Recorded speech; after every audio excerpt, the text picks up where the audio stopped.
نبی کریم صلی اللہ علیہ وآلہ وبارک وسلم نے فرمایا، مونچھیں کم کرو اور داڑیاں بڑھاؤ، مجوسیوں کی مخالفت کرو۔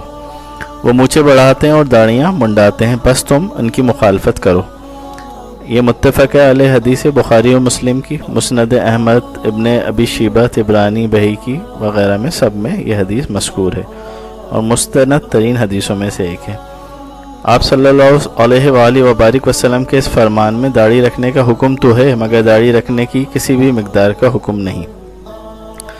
نبی کریم صلی اللہ علیہ وآلہ وبارک وسلم نے فقط اتنی داڑھی رکھنے کا حکم دیا ہے جس سے داڑھی منڈوانے والوں کی مخالفت ہو سکے۔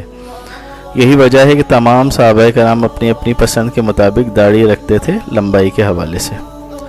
امام ابو یوسف یعقوب ابراہیم کتاب الآثار میں امام ابو حنیفہ کو روایت کرتے ہیں کہ داڑھی کو چھوٹا رکھنے میں کوئی حرج نہیں، بشرط یہ کہ مشرکین کی مخالفت